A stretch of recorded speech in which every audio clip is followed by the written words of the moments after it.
গাড়ি নবতায়ন একটা বড় ইস্যু। ব্যক্তিগতভাবে আমার মনে হয় গাড়ি আসলে মানে এই যে পর্যায়ে এখন দেওয়া হয় তাদের কাউকেই দেওয়া উচিত হয় নাই। কেন হয় নাই? এটা একটা গরিব দেশ। আমি এই উপদেষ্টার দায়িত্ব নেওয়ার আগ পর্যন্ত আমি রিক্সায় চড়তাম, পাবলিক ট্রান্সপোর্টে চড়তাম, সিএনজিতে চড়তাম, সত্যি চড়তাম। আমার খুব শখ ছিল উপদেষ্টা হওয়ার পরে চড়বো, কিন্তু আমাকে প্রচণ্ড ভয় দেখানো হয়েছে। এটা অসম্ভব, সিকিউরিটির কারণে অসম্ভব, কোনোভাবেই অ্যালাউ করবে না।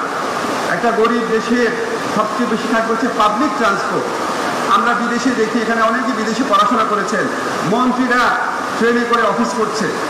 তো আমাদের এখানে এটাই উচিত ছিল, কিন্তু আমরা এখানে একটা বড় বিভাজন করে রেখেছি। এখানে কোনো সার্ভিসে উপসচিব হলে গাড়ি পাবে। সেই জন্য আপনাদের মনে অত্যন্ত সঙ্গত কারণে এই প্রত্যাশা তৈরি হয়েছে, তুমি যদি পাওয়াই পাবা না কেন। আমি আপনাদের সাথে একমত, গাড়ি যদি তারাও পায় অবশ্যই সমমর্যাদা যারা আছেন অবশ্যই যৌক্তিকভাবে আপনাকে দাবি দেয়। তবে আমি আমার নিজস্ব বিশ্বাস, যদি কখনো আমরা সবাই মিলেই এটা ত্যাগ করতে পারি, সবাই মিলেই, যেটা একটা নির্দিষ্ট পর্যায়ে পর্যন্ত আমাদের পাবলিক ট্রান্সপোর্টমুখী হতে হবে। আমি বিশ্বাস করি আপনারা যদি দেখেন সকল কর্মকর্তা, আপনাদের পদমর্যাদার সকল কর্মকর্তা এই সুবিধা প্রত্যাহার হয়েছে, আপনারা ওটার সাথে একমত হবে। আপনাদের বৈষম্য থেকে যন্ত্রণা সৃষ্টি, তা আমিও মনে করি যতদিন অন্যরা পাবে আপনাদেরও পাওয়ার প্রত্যাশা যৌক্তিক, এটা মেটানো উচিত।